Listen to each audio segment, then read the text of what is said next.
Hello, everybody. Welcome to an ASI webinar. Hello from wherever you are all over our beautiful planet. In our last webinar, which you can see on YouTube or through a link on the ASI website, we had Kimberly Lafferty speaking in general about the shadow, the part of our own selves, our own personality that we can't see. And things to look out for. And there was a huge amount of interest in it. And what struck me was it was a completely new concept for some of our members and friends. And for others, it's their bread and butter. It's the work that they do as spiritual leaders, looking at the shadow aspect of what we need to bring awareness to and honesty and integrity to within ourselves. And so we have this broad spectrum, as we often find in the ASI. We've got newcomers to a particular topic, and we've got people who professionally work in that area. And so what we decided to do was let's dive deeper into this area of shadow to address the complexities and I suppose to offer like an authentic definition of shadow that's accessible for all of us. And so Connie, who's been with the ASI since the beginning, I think, has written several books on this, and she seems to be very well placed to share with us her 50 years of contemplative practice and all the work on shadow work that she has done. So that's why we have this this follow-up on shadow work, because we want to dive deeper. So to specifically introduce Connie, I'm going to hand you over to Phil, who knows Connie for quite a while. Thank you, everybody. Yes, I do. I have known Connie since the mid-70s when we were children. And before, when she was editing books, I knew her before she wrote books. And I'm pleased to say we've been friends all these years.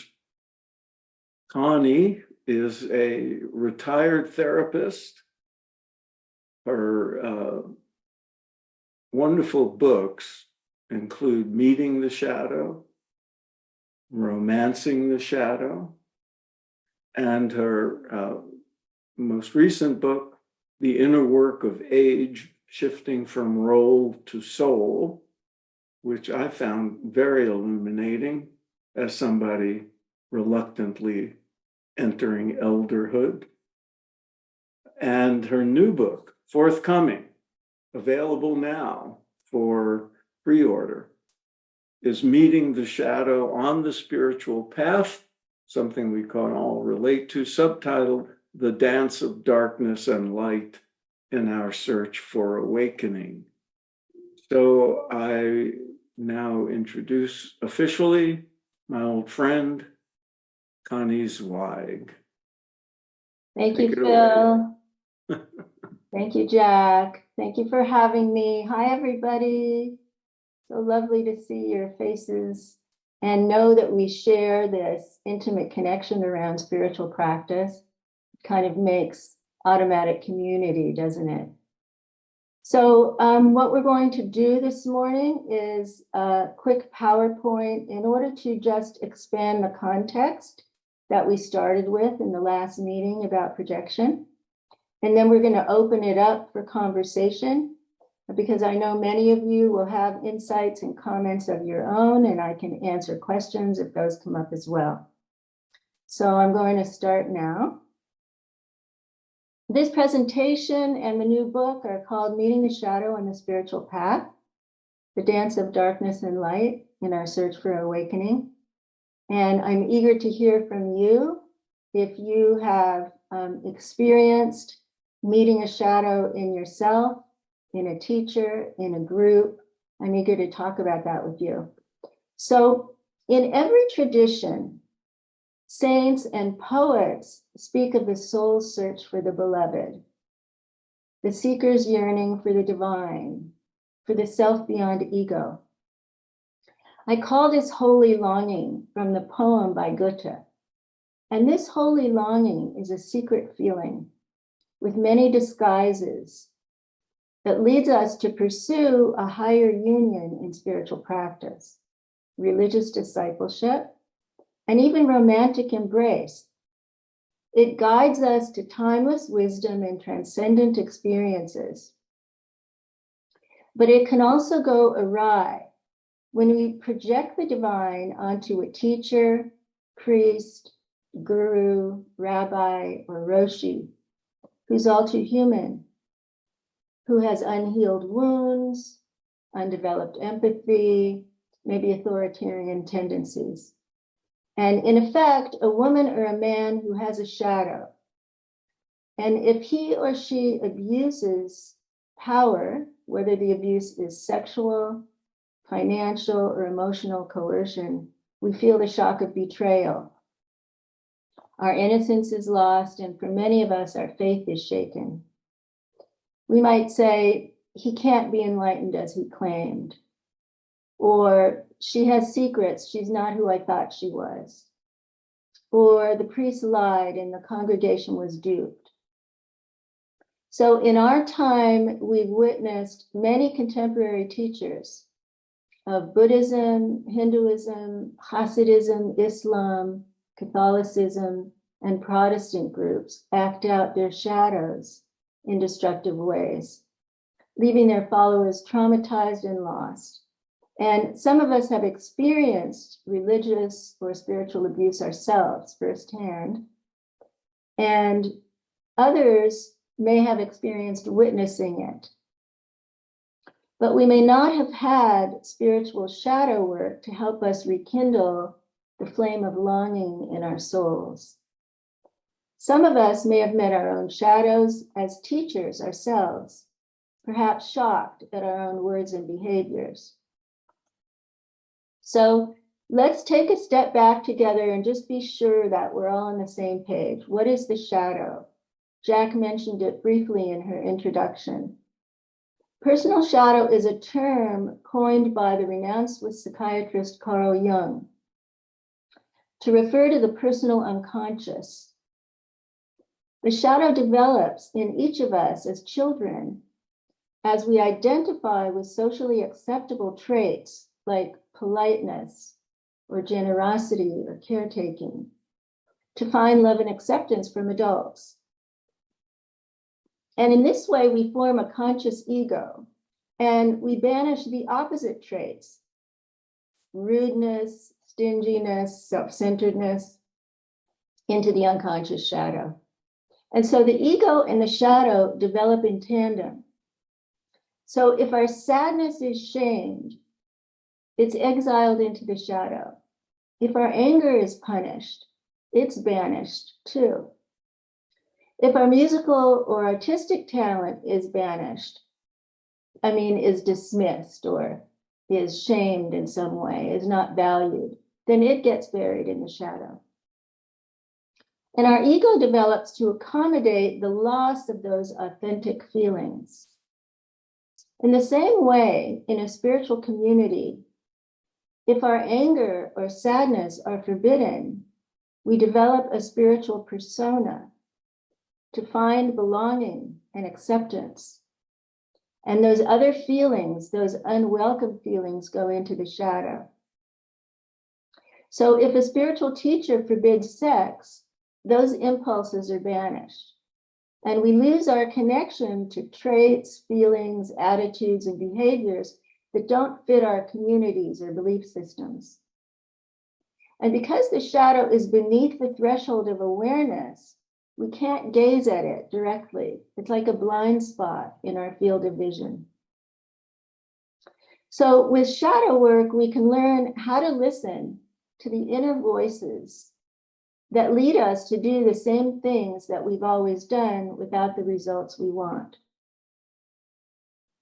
We can begin to detect these voices as shadow characters and work with them in a specific way.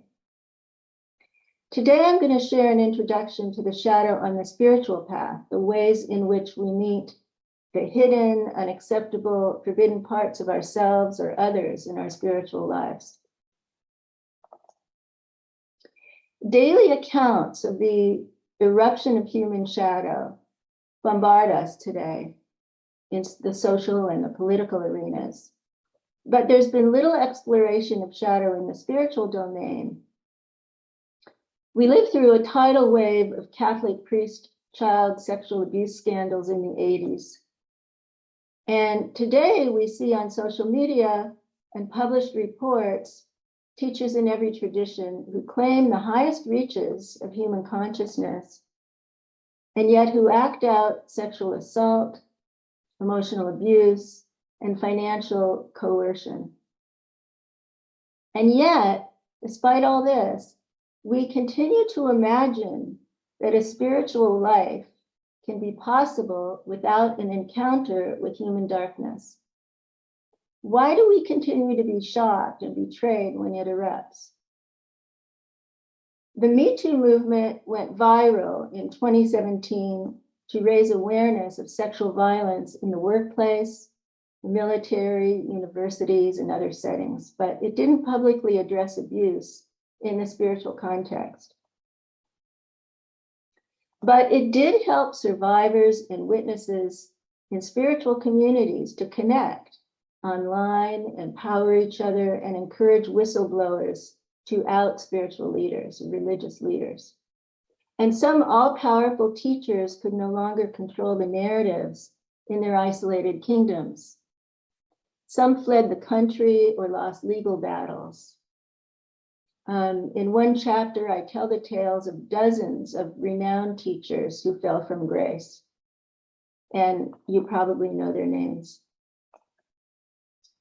When a group of Tibetan Buddhist survivors of abuse provided a document of allegations to the Dalai Lama, it was called Me Too Guru. It's evident from my research that we also need a spiritual justice movement, but only 13 states have penal statutes that support the criminal prosecution of clergy for sex with a congregant. So from childhood through late life, many people long for God, spirit, transcendence, a sense of the divine. When you imagine God, what do you see? Or the gods, or the divine, what do you see? A stern bearded male perched on a throne with angels circling his head. A beatific Madonna with an innocent child at her breast. A black four-armed goddess dancing on a corpse.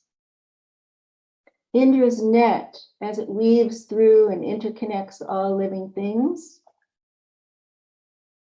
The letters of a holy name. A colorful mandala. A sacred mountain. A vast sparkling void. So each religion comes with its own images of the divine, and they may inspire awe, love, fear, guilt, or doubt. In some Eastern traditions, they are objects of contemplation, evoking spiritual qualities in the aspirant. Carl Jung explored this God image in myth and in the psyches of his patients. For me, the God image is the hidden object of desire, typically hidden in the shadow and pointing us towards something beyond ego and arousing our holy longing. When we find a sacred teacher or a spiritual guide who evokes our soul's longing, our image of God leaps out of our inner world and onto an idealized human being. And we're filled with exalted feelings of devotion in the presence of our ideal. In our psyches, the teacher has realized in human form the ideal other living within the student, the image of the complete or self-realized human being. And so in the inner world of the student, the teacher carries the student's own highest authority, the parent who won't fail him, the godlike human whose attributes she strives to emulate. For the student to recognize the teacher as such, there must be a match between the inner image and the outer person. The arrow of projection fits the target, and the student feels a fit, an inward yes. Carl Jung called this an archetypal projection, as distinct from a personal parental projection.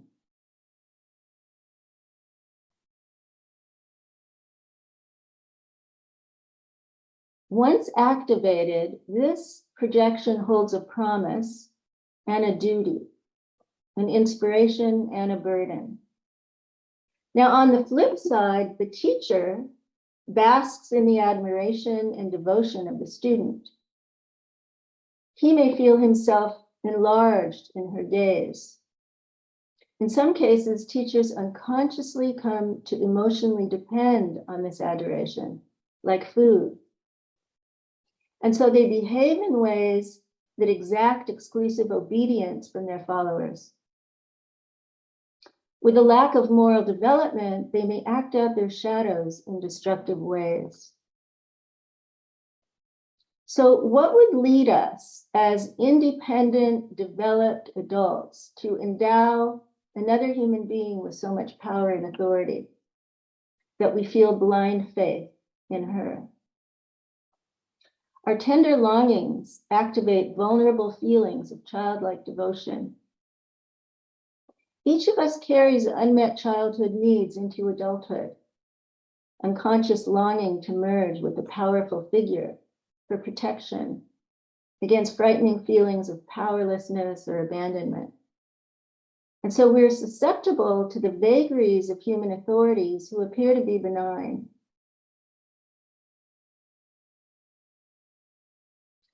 So when two people meet and feel a deep connection, their hearts open, but so do their imaginations.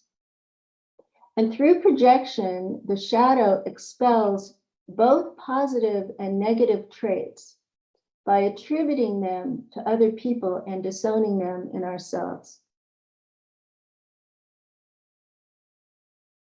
And every so often, this arrow shoots out unpredictably. Oh, that person is so stupid, or that person is so wise and compassionate. And so we might say something nasty, or we might fall in love. In our discussion here, we might begin to surrender to an idealized teacher. And our early needs to feel special and to be seen, to keep secrets, to feel belonging are all at play. But neither person is typically aware of this dynamic. So some of us unconsciously seek teachers like our parents, and others seek those who are different. But the shadow has its own agenda. People meet teachers who seem at a conscious level to be different from their parents, but later, when the shadow erupts, they discover he or she is a lot like a parent. In other words, a teacher may appear to be gentle and compassionate, but when he's angry, he becomes a critical know-it-all, just like a woman's father. Or when he gains wealth, he becomes a materialistic consumer, just like a follower's family.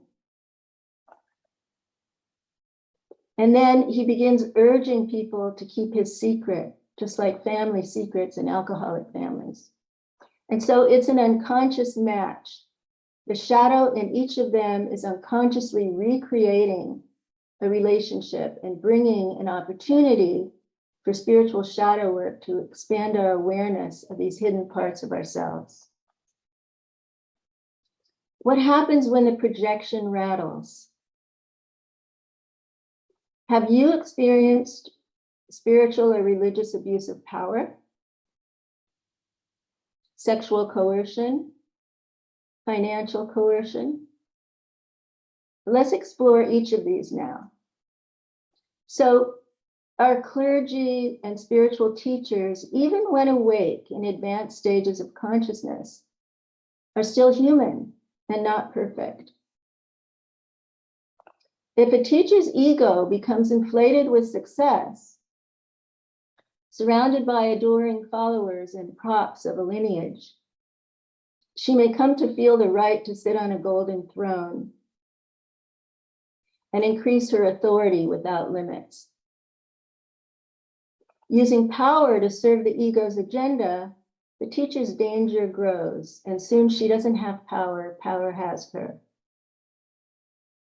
It becomes an unconscious complex, acted out on the stage of the most sacred arena of life. Teachers may subject their followers to verbal abuse, physical violence, emotional control, withholding of love and approval, and threats of punishment and expulsion. You know, you won't, if you do that, if you leave here, you won't gain salvation. Or if you don't do this, you'll have bad reincarnation for many lives. And power and sex go hand in hand. An incursion may be careless or aggressive, subtle or traumatic. But many teachers and clergy use sex to express power, intimidate others, and feed their own emptiness. The high-profile cases of the Me Too movement reposed questions about power and gender. Who has the power? Who has consent? Can someone consent if her career, education, mental health, or finances, or in our case, spiritual well-being, is controlled by the person who wants sex?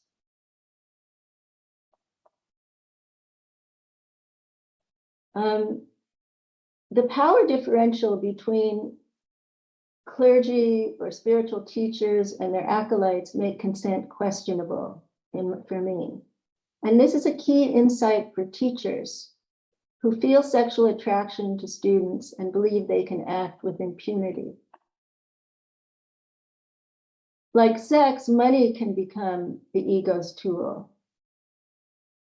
It's the root of all evil. It's the grail we seek. And it carries the projection of divine energies, and it can be worshipped like a false god in the form of a sleek private jet, a shiny Rolls Royce, a golden throne. And financial coercion can be covert and overt, such as when a teacher demands access to a student's inheritance. The reports of so many teachers living lifestyles of excess, in contrast to their teachings and in contrast to those who serve them with seva, are deeply disheartening. So when examined together, the incidents of spiritual abuse reveal patterns across denominations.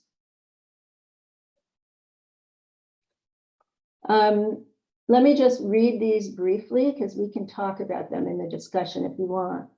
So the priest or teacher exploits others for his or her own narcissistic needs. The teacher's transgressions are often boundary violations. The member chosen for abuse is made to feel special. Other people enable the behavior. Members deny their own feelings, doubts, and intuition. They seek to maintain the projection at all cost. They rationalize hurtful behavior, often with spiritual teachings. Shameful secrets glue the system together. And members are threatened with retaliation for disclosure or wishing to leave. At some point, a student or a believer can no longer tolerate being the subject of overt shaming or sexual violence. Or she can no longer tolerate being a witness to hypocrisy or coercion. The moments of choice come and go as he or she calculates the risk of staying and the risks of leaving. And it's a tense, challenging, painful period for any member of a church, synagogue, satsang, sangha, zendo. If she can break through and begin real self-reflection, here are some questions to start the journey.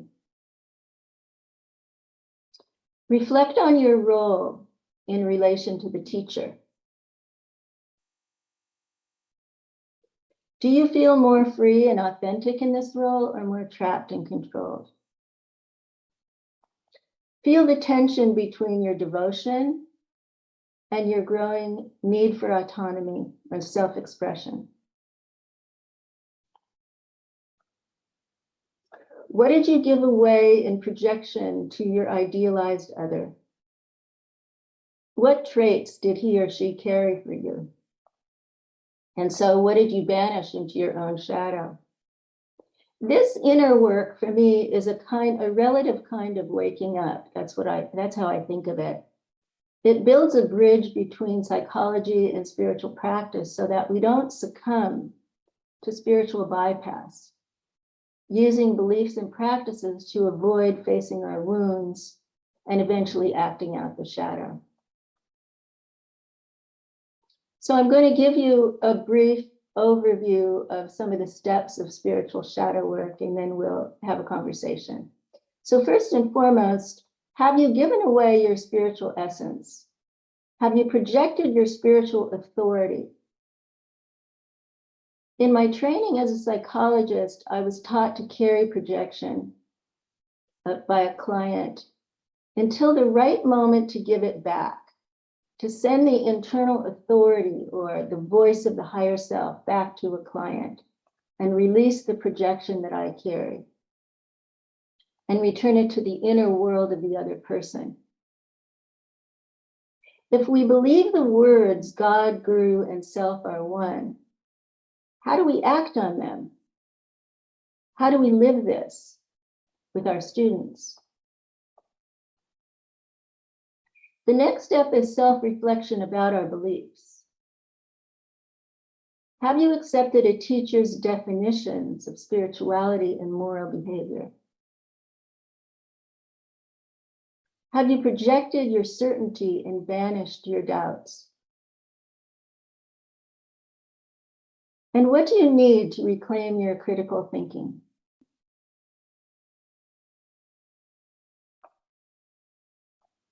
Have you banished some authentic feelings, but maybe grief, anger, sexuality, in order to shape a spiritual persona? And what's your biggest fear of reclaiming those feelings?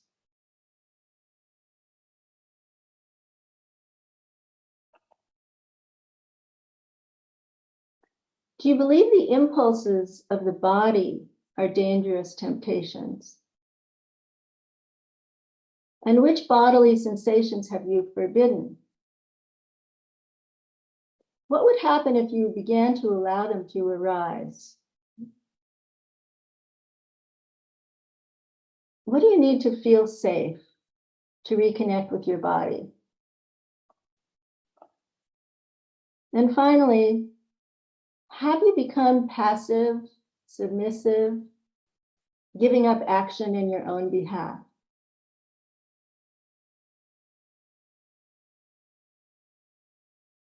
Are you unable to feel or express doubt? What do you need to act on your own behalf and reclaim your agency? What do you need to separate from an abusive relationship or community?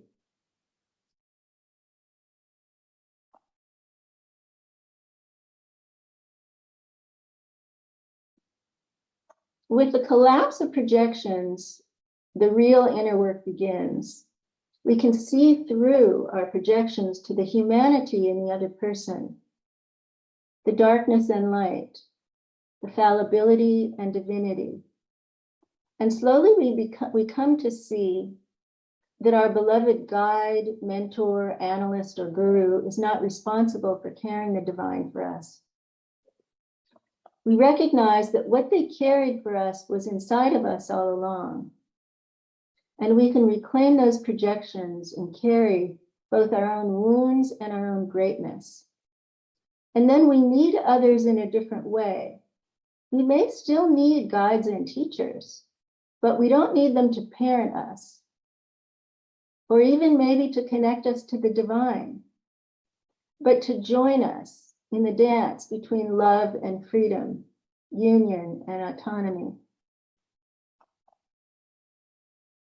A fortunate few find the narrow path through the darkness and undergo an initiation. We travel from spiritual innocence through the dark descent toward a new level of consciousness, spiritual maturity. We evolve from dependency on a spiritual parent through meeting the shadow toward spiritual adulthood. We become fertile soil for new life, open but not naive, eager but not impatient, ripe for blossoming. And with practice, we learn to meet the darkness in ourselves and in our teachers, gradually coming to accept it as a part of being human, but no longer susceptible to its abuse. For some, this inner work requires separation from a teacher and community. For others, it requires becoming a whistleblower or staying to reimagine and redesign the group. It requires that we reclaim all that was sacrificed onto an idealized teacher, because our capacity to carry our own greatness was diminished, and now it's expanded to contain it. And then, as we carry our own light, settled in being, or pure consciousness, or vast awareness, we begin to witness our thinking and no longer identify with it. We begin to witness our feeling and no longer identify with it. We begin to witness the body and no longer identify with it. We begin to release agency and experience the flow of life and the divine through us.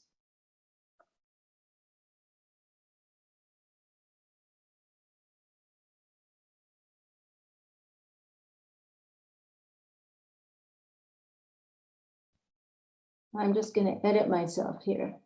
So I want to open an invitation to anyone who's interested in reading the book and doing spiritual shadow work with community support.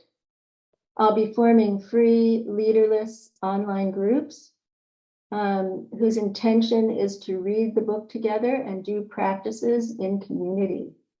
If you're interested in spiritual shadow support groups, you can send me an email, conniezweig@gmail.com. Put spiritual shadow work in the subject line, and I'll connect you with other people in your area. Thank you. I'm going to come back now. So I'd love to hear your comments, your insights, your thoughts and feelings about this, your experiences.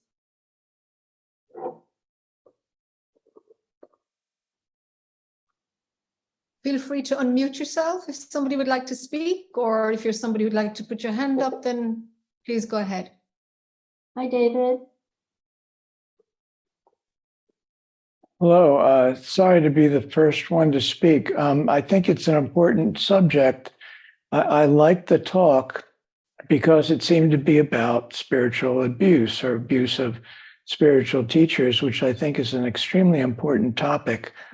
The only problem that I had with it was that some of the words were not well defined, and I'm not already familiar with them. So I didn't follow a lot of the talk because of the particular words, and I've written them down. The shadow itself was not defined. Reclaiming was not defined, and reclaiming was used in connection with feelings, body, agency, and projections. Also, projections were not defined. I understood most of the rest, but with those key words not being clear to me, I did have some problems. Okay, So let's do a quick review of some of the terminology. I really apologize for that. I thought I defined all those terms. So the shadow is that part of us in the brain, mind, body that contains material that's unacceptable to the ego. And that's why the popular conception of shadow is that it's negative. It's only negative in relation to ego. So if the ego thinks something is bad, taboo, ugly, forbidden, often what happens is that we learn as kids or as teenagers or even as adults to stuff it. And whatever doesn't get expressed, get lived out in our lives, gets repressed. So I'll give you an example for me. So when I was little, my father only wanted to see me happy. And if I looked sad or unhappy, he felt like he was failing. And he told me that over and over again. And so I learned that a certain range of feeling was not acceptable if I wanted to be loved and accepted by him. And when I went into my spiritual community in my early 20s, there was the same message. Life is bliss. You should be happy. And that spiritual message resonated with that early childhood message of what was not okay. And the material that's not okay gets buried. You don't have to use the word shadow. You could say unconscious, but it goes into the body. It goes into the cells, the muscles. It goes into the mind. And it goes into the blind spot. So it's beneath our awareness. We can no longer see it. And for me, I remember someone saying to me, it might have been my sister or a friend, someone said to me in my 20s, why do you always look so blissy? Like, what's so good about life that you always look so blissy? And I recognized in that moment that I had adopted a spiritual persona, and I had buried in my unconscious shadow a lot of other feelings that were not acceptable, first to my father and then to my teacher. So sometimes what happens is the material that we bury in the shadow, we then project, which means we unconsciously attribute it to somebody else.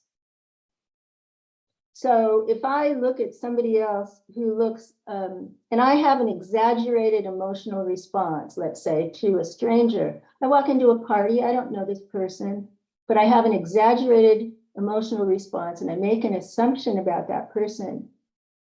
She's so seductive, or he's a workaholic, or whatever it is, right? Could be anything. It could also be a positive trait. That teacher is so compassionate. He would never do anything to hurt anyone. Could also be that, right? Then what's happening is we're unconsciously projecting or attributing to that person something we don't really know about them that may be hidden in ourselves. So if I look at someone who looks lazy to me, I know it's a projection because laziness is not acceptable to me. It's a trait that I would never see in myself, right? So that's sort of those are the basic definitions. I hope that's helpful to you. The sort of the hidden, invisible psychodynamic of the teacher-student relationship, from my point of view as a depth psychologist, is based in projection. We wouldn't give so much trust and surrender to a teacher if we didn't have some kind of projection on that person, that person was safe or loving or unconditional or wise or enlightened or fully awake. We wouldn't behave in that way unless we had some kind of projection. Now, the projection may fit. That person may be fully awake. The projection can fit. It's like, the arrow hits the target. Or that person I think is lazy really may be lazy and the projection fits. It's not only fantasy, But the idea is that it starts here. And it often has to do with what's in our own unconscious shadow. Is that helpful? To be honest, not really. It sounds like psychology, and I don't have any background in Okay. psychology like Freudian or Jungian. Okay. My background is in pure consciousness, being aware of pure consciousness and finding that it just makes all problems disappear. Okay. So one of the things I wanted to contribute to ASI was some psychology, because when I listened to the webinars, I kind of felt like the insights from psychology were missing. And that may not fit for everybody. That's okay. May not be necessary for everyone. Anyone else? Hi, Connie. Hi, Rebecca. Hi. Incredible presentation. It just was so meaningful to me throughout.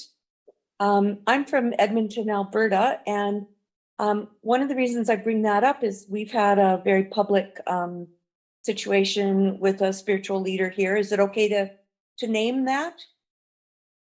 It's up to you. Has it been in the press? Yes. Okay. So John DeRuiter, and it's affected people that I know personally, and that people that I know that have followed him. And the reason I'm bringing it up is, to a lesser extent, a smaller yoga group that my daughter taught with. She was the whistleblower on his behavior. And so this has really rippled through to me as a mother, and how what you're talking about, my shadow side, her shadow side, me suppressing certain emotions. And I certainly was like your father. I don't know how much I expressed it outwardly, but I thought being a good mother was my child would never be sad. And so, we dealt with the alcoholism. It's out of the closet. We're all in recovery programs, et cetera, et cetera. But nonetheless, in her, adult years, this shadow side has just wreaked havoc with her life. And she's still, recovering from addictions and different things as a coping mechanism. And my question to you right now is, can you help me unravel the understanding of when there's this strong need to, in essence, take down the person that hurt you? And in my daughter's case, she's also taking care of herself, and she's getting counseling and doing a lot of work. But part of her mission is that this be public, that this person not be allowed to perpetrate this behavior. Unlike other people in the yoga community that are just still, it was part of the code of conduct, keeping it suppressed. And so I'm aware of this in other settings, but here in Edmonton, these two kind of public ones have touched my life personally, and I'd love any insights you could share with me on that aspect. Thank So you. that's such a good question. So the way that I'm hearing you is, why do people have such different responses to this behavior? And is there a right way to respond? I don't think there's a right way for everyone to respond. It's very individual. I mentioned some people will want to separate from a teacher and some people won't, and so on. So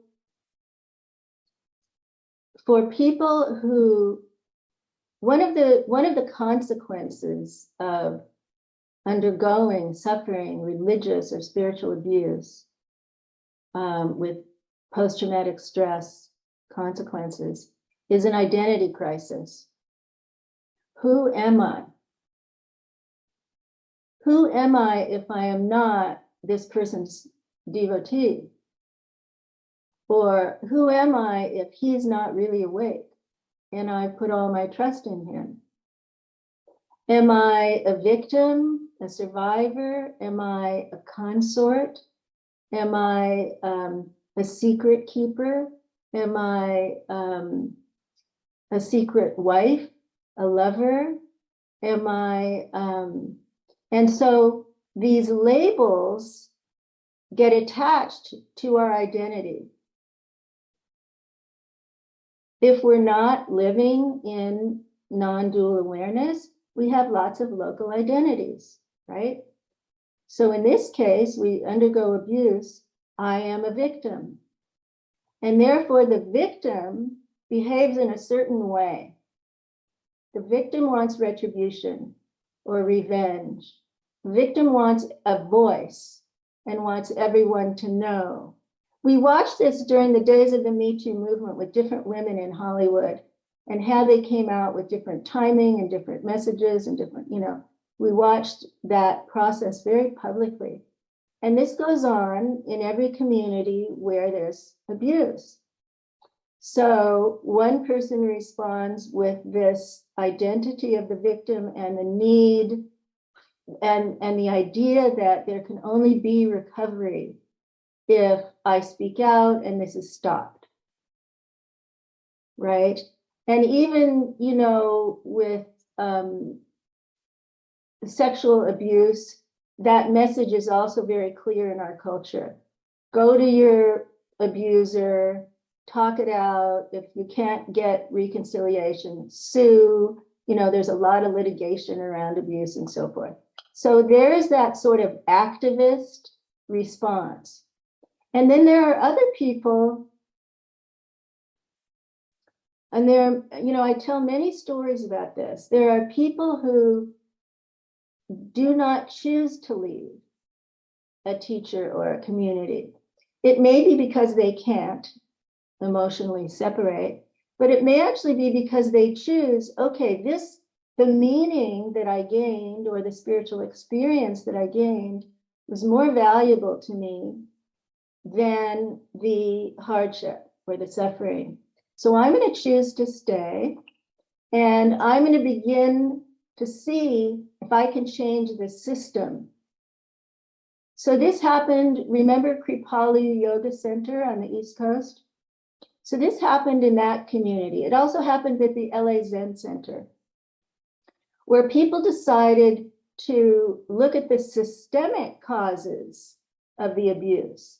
It's not just the single teacher who's a perpetrator, but the whole system that was supporting his or her behavior. And there are many, many parts of that. There are cultural issues, there are organizational issues that enable abuse in a system, in a community. And so, for example, at Kripalu, Yogi Amrit Desai made a lot of public apologies. He brought in psychologists and consultants. They began to reorganize the community. Eventually, first he denied. Of course, the first response is denial. No, he didn't sleep with her. And then another person came out. Finally, he admitted he slept with these women. But eventually, he was asked to leave. And they reorganized in a more kind of non-hierarchical, democratic kind of system. The same thing happened at LA Zen Center with this I think he was 100 years old at the time, Maizumi Roshi.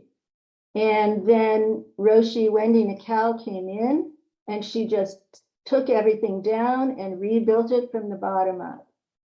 And so this can be a huge catalyst for recreating what spiritual community means and how people live together and how people share practices and problems, how people face shadows and resolve problems. So one person, like this person who's the whistleblower that you're describing, can be a catalyst for that.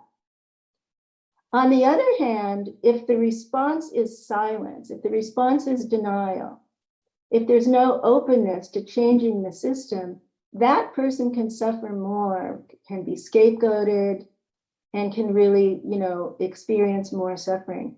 So each situation, I would say, is really distinct. And, the people who stand up for this need to have a lot of inner strength, and not just ego strength, but, centeredness, as David said, in pure consciousness, so that they have a real deep context for the story that's unfolding, and for the reality that she's not the victim. That's not who she is, right? She's pure consciousness. So if she acts from the victim only, she's going to get a certain response, a narrower response. If she acts from this larger state of awareness or stage of awareness, she might get a different response. Does anyone have any other thoughts about that question? Thank you, Connie. That's very helpful.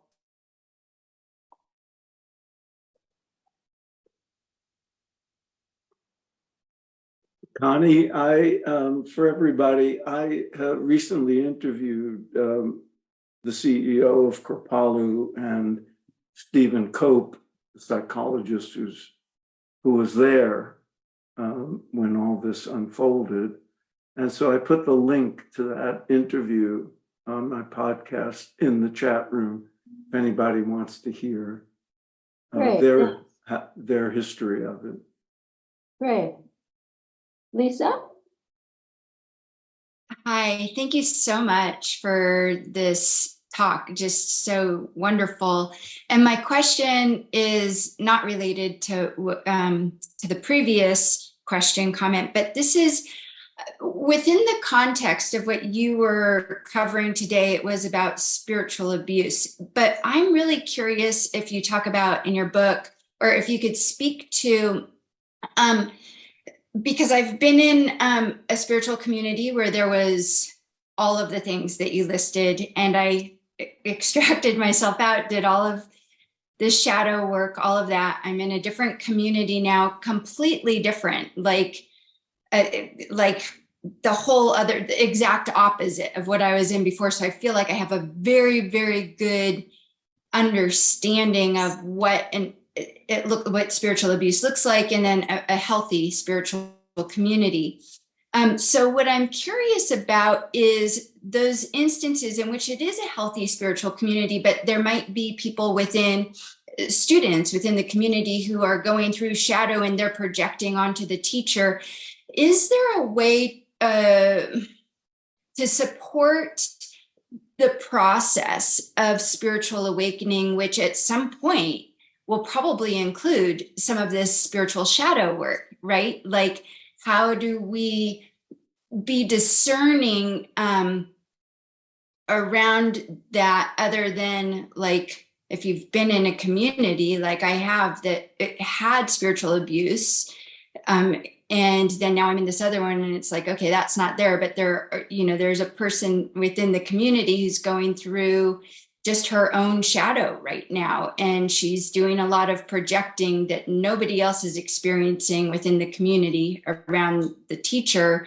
So how do we support people in their spiritual awakening and processes? They're dealing with shadow and there isn't spiritual abuse. Does that make sense? Yes, it does. Yeah. So this isn't only about abuse. We could generalize to say this is about loss of faith, spiritual disillusionment. So, for me, I was not spiritually abused. I wouldn't call it that. But what happened was I faced a lot of hypocrisy and eventually lies. And that for me was too incongruent with the teachings. And so I had to leave. So it's a wide range. It doesn't have to be overt abuse that we're talking about. But what I'm hearing you say is that there's an individual person who's disrupting the community because of her own level of development. And so maybe she's imagining that certain things are happening that aren't actually happening. Or maybe she's in fear that they will happen. And this is one of the risks of being in groups, that there are people who are less developed than others. And sometimes there are people who are really disturbed and unstable. So there's no one solution for that. And maybe we could hear from some people on this call who have communities and who have dealt with this. Some communities can build in something like peer counseling, where people can talk in dyads or in small groups with a person who is violating boundaries or being disruptive or, causing some kind of chaos because of his or her own emotional turmoil. And so it's almost like an intervention. You can say, we'd like to talk, we'd like to hear you out, and we'd like you to hear us. And you do a kind of active listening. If there are any more professional psychological people in the group, there might be more of, trying to help this person understand that she may be projecting and that she may be afraid that something is happening that's not really happening. So some of it is about establishing some kind of communication in the community for this kind of disruptive person. And, there are unstable people everywhere.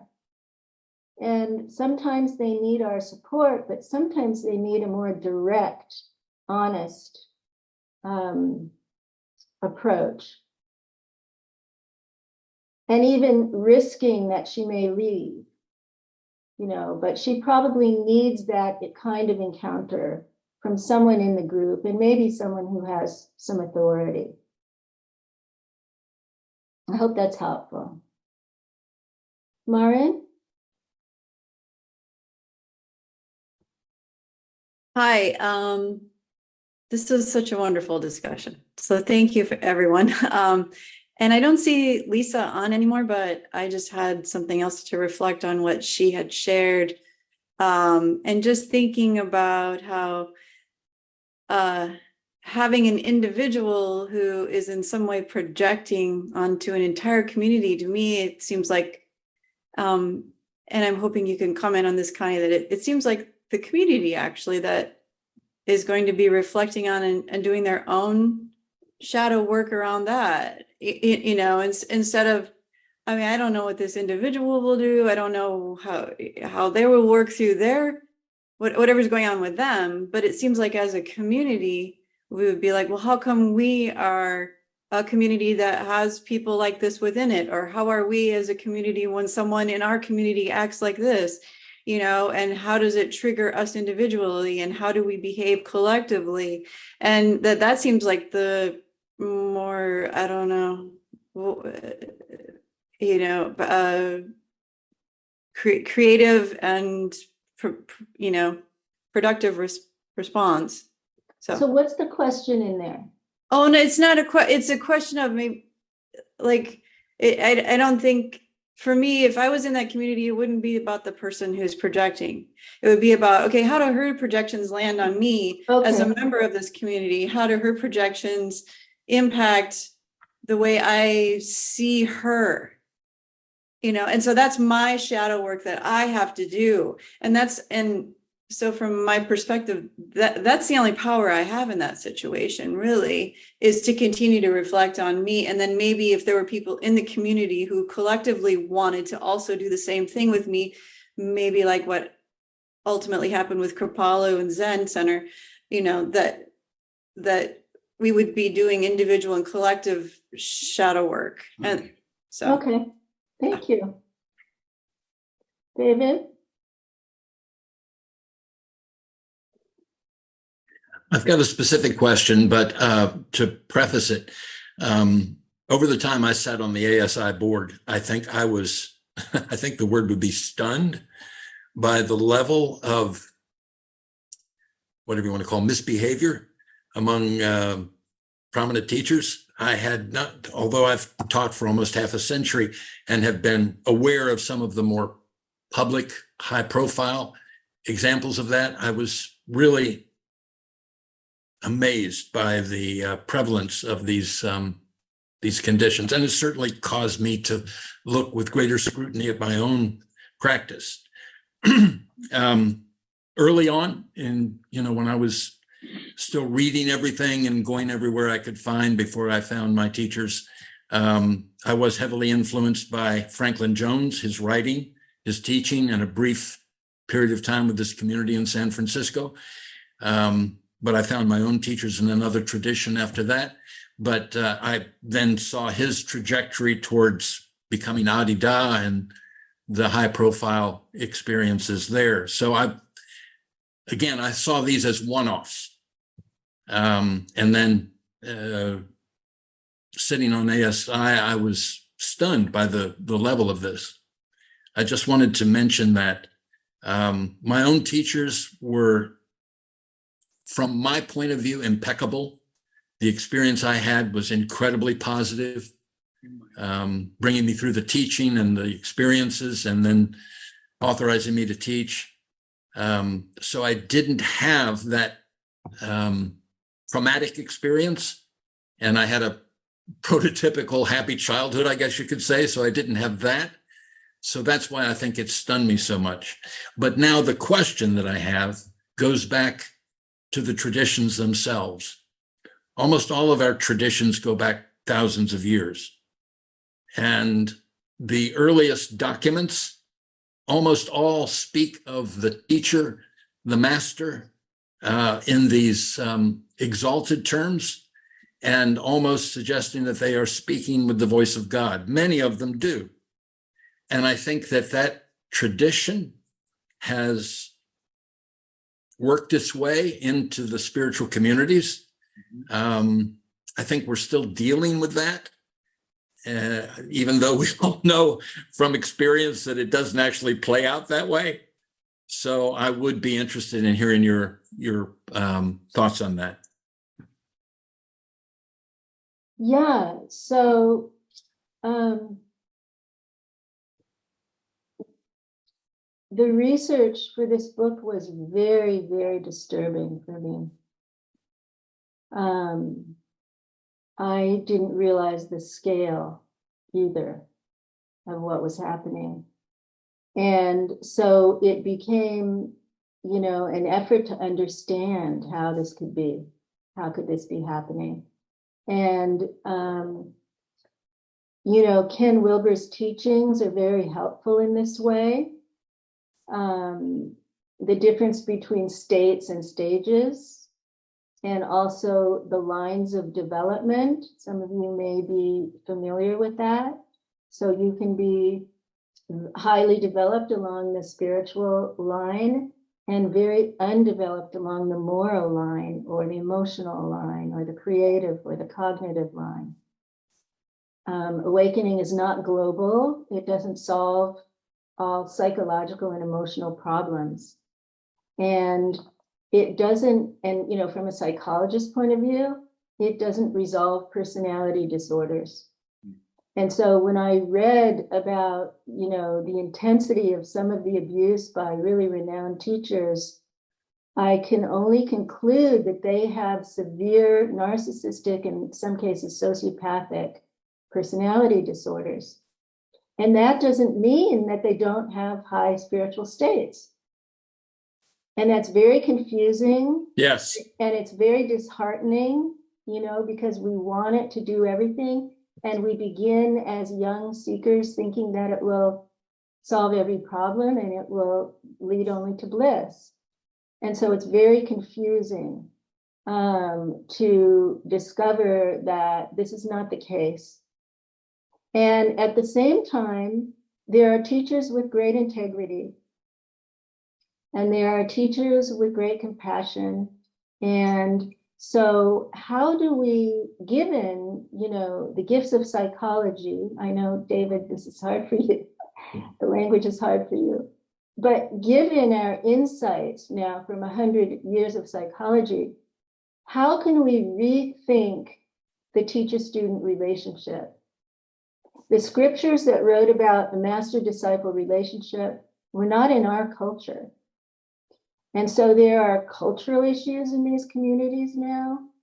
There are gender issues. There are issues of, like, for example, in Tibetan Buddhism, there's a teaching called Samaya, which is a vow never to criticize the teacher, never to doubt the teacher. Yes. What do we do? What do we do with that, right? Given what we know now. how do we begin to reimagine our spiritual lives to include the reality of the human shadow? That's really my bottom line question. How do we reimagine our spiritual lives given what we know about human nature? If I might briefly interject, very briefly, it's interesting you mentioned Ken Wilber, because Ken was one of the earliest followers, supporters, and for the longest time, supporters of Franklin Jones in his trajectory towards Adida. And Yes. so I think it took him a really tough time to go back on that. And by the way, I've been, during the whole half century that I've taught, I've also been a cognitive researcher. So I really appreciate your bringing the brain-mind issue into this. Good, thank you. If someone is living in an advanced non-dual state or level, how can they act out the shadow? How can they act out self-destructively or hurtfully to someone else? How can those exist simultaneously? So one level of it is that you can be very spiritually advanced and at the same time, I'm trying to get rid of all these pop-ups, at the same time, still have shadow material. So there's shadow material in every chakra. So if you have shadow material in your second chakra, but you're, living up here in the ninth chakra, right? You may act out sexually and really believe that it can't hurt anyone because it's the divine moving through you and you're in spontaneous right action and you're not in charge. It's just happening and you're not identified with it. And so your mind then rationalizes, well, this is good for her. This will help her evolution. And so this whole kind of complicated event unfurls from that in his mind, in her mind, in this community's reality, the spiritual rationalizations, the people who defend it, the people who deny it, right? So it's really tricky. We could also say that, there's shadow material in the heart chakra. And so someone who's a teacher who's very narcissistic, hits or kicks or verbally abuses her students because she doesn't have empathy. She's not feeling empathy. She's telling herself that that's good for them because it comes through her. So it's, and there are also cultural differences. The young Kalu Rinpoche, the young man who now has the title of the old Kalu Rinpoche who died, came out, I forget when it was, a year ago or something, and said that all the boys in the Tibetan monasteries are being sexually abused. So then they grow up, they become lamas, they come here, and they're abuse survivors, and they start acting out these patterns, but they don't have psychology. They don't have shadow awareness. They don't have, and in fact, there was a similar story about some of the Zendos in Japan. So it's a very so there's cultural issues, there's psychological issues, there's issues in the subtle body or the samskaras, whatever we want to call that. And there are emotional needs. I think that a lot of teachers feel very isolated. It's very isolating to carry this idealization from people and have no friends, no colleagues, no one to talk to about it. You certainly can't go to therapy, right? So there are a lot of levels for this explanation, and I guess my intention today was just to begin the discussion about this. And I'm really, really grateful that all of you were here and open, and I hope to see you next time. Thank you, Jack. Thank you so much. Thank you, Connie. It was just wonderful, really. So informative on so many levels. Phil, would you like to just add anything before we close up? I want to express my gratitude to Connie for giving us the time, and on a personal note for being my friend all these years. And A lot of years. it's fun to be co-elders. So thank you. And on behalf of everybody here, I'm sure everybody's got a lot to think about and take away. Thank you all. And if you want a study group on spiritual shadow work, just shoot me an email, conniezweig@gmail.com. Lots of love. Thank you, everybody. Catch you downriver.